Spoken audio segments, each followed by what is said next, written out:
Any free society should be based on the concept of voluntary action, but voluntary action alone does not lead to a free society. Voluntarism has been popularized by the concept that you own yourself. If you own yourself, then you should be able to sell your time, body, and hence, your liberty. The problem with this argument is that you don't own yourself. You are yourself. To say that you own something implies that there is an owner and the thing that is owned. You can't sell your labor because you are your labor. Otherwise, people would go back to sleep when their alarm clock goes off while their labor goes off to work. While the argument of self-ownership sounds interesting and even implies the concept of liberty, the reality is the opposite. The very idea of self-ownership turns people into commodities. It strips the humanity out of humans. People can now be bought and sold in the marketplace.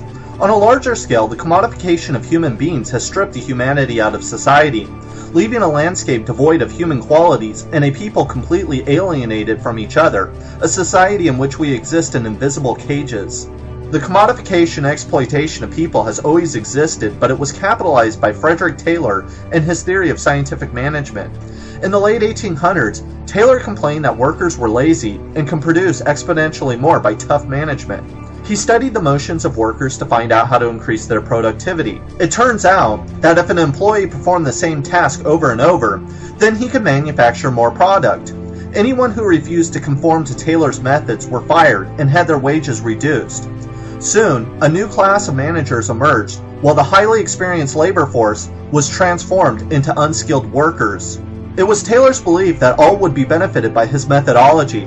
To his surprise, with the increase of productivity and profits, the workers' wages were stagnant and even decreased. Scientific management, along with a new class of managers, quickly spread to all sectors of the economy. All of society, the schools, the workplace, the government, could be turned into large assembly lines. The fast food industry today epitomizes Taylor's legacy. Behind the counter, kitchens are geared so the worker doesn't have to move or even think. Each person performs the same repetitive task endlessly like robots. The factory of yesterday has been transformed into the high-rise and the cubicle. The factory foreman has been replaced by the suit and tie. Almost every job, including office work, has been reduced to monotonous tasks: typing, printing, going to meetings, and generating reports that nobody reads. It's all the same every day, these dungeons dressed in fluorescent lights, phony smiles, and mundane tasks.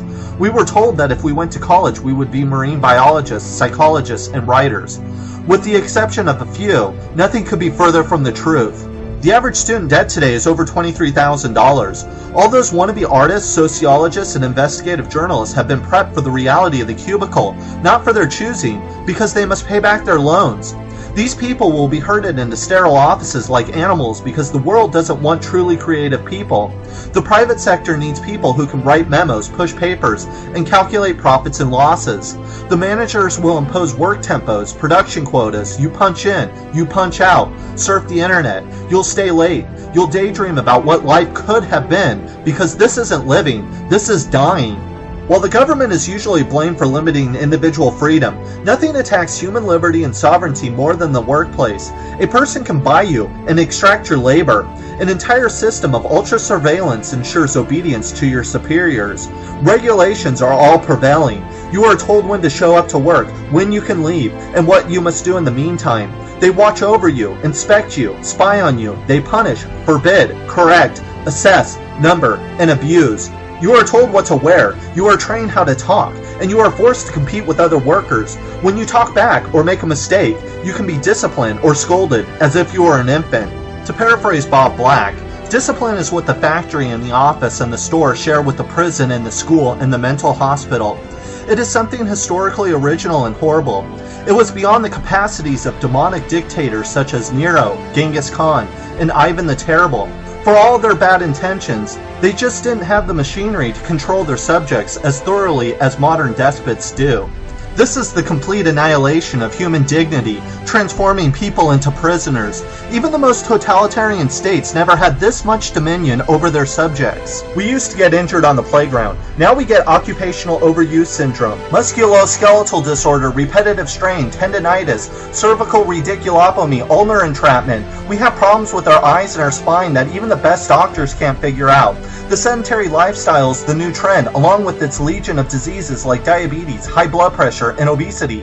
Performing the same task day after day, week after week, year after year is an assault on the human psyche. Nothing can be more detrimental to human growth, creativity, personal progress than the tedium of the workplace. When a person carries out the same monotonous job, they are naturally drained of energy at the end of each day. It is no wonder then that the average person spends over 4 hours a day watching television. Consider that. We spend 8 hours at work, 8 hours sleeping, and after preparing for work, commuting to work, and eating at home, we only have 5 hours to ourselves, and 4 of those are spent in front of the television. We actually live in a society that nurtures and maximizes stupidity and stunts human potentiality. Repetition is the enemy of every worker, the chains of humanity, yet it is the liberator of the business executive and the managers. Instead of using technology to free individuals, as it could be, the private sector has turned people into gears and into commodities, while they are the beneficiaries. These people make a living off of our lives, stripping us of our dignity, stealing our meaningfulness, and seizing our essence. Frederick Taylor's legacy has become ubiquitous. In the last 100 years, his methods have been studied, improved, and refined with immense precision. Scientific management is today's God. Its technique has saturated everything. Our schools, our workplace, the intelligentsia, the government, and even our lives are regimented with this insanity. We can see it all around us, in the cars we drive, in the advertising we see, in the government that doesn't work, and in the homes we live. When something is so pervasive, we become entangled in its net. Every day is the same, a repetition with no end, dulling the person until they feel like they are living in a dark haze underwater. We were told that if we worked hard enough, we could experience the American dream. What we weren't told is that there isn't one, and there never was one. A new reality awaits our young, where wealth inequality has been celebrated and deified. Yet inequality has created the separation of power, and power, more than anything else, limits liberty. The workplace needs to be transformed, not by de-skilling labor as Taylor did. Instead, we need to liberate workers. Every employee should have the opportunity to participate in a variety of jobs from manual to intelligent labor. Workers should have equity in the workplace so they can call it their own. They should not be perceived as mere automata or commodities on a factory line, but as living beings. We should be building technology to liberate, not to enslave. All tedious and unwanted jobs should be reduced or automated. Most of all, we should be producing not for the market, but for people. It is important not to completely dismiss Taylor and his methods. Productivity is important. After all, both the US and the Soviets under Lenin used Taylor's methods to pull themselves out of the Dark Ages. However, there comes a time in every society to transform such barbaric and childish techniques with moderation and compassion. That time is now. We cannot talk about liberty if we can't even mention the place that we spend a third of our life. But it's voluntary, you say. That is always the answer, repeated and repeated. It's voluntary. We live in freedom. No, we don't live in freedom. We live in invisible cages. We live in slavery. While it is true that every free society should be voluntary, voluntarism is not enough. Labor should be humanity's highest aspiration, the basis of one's dignity.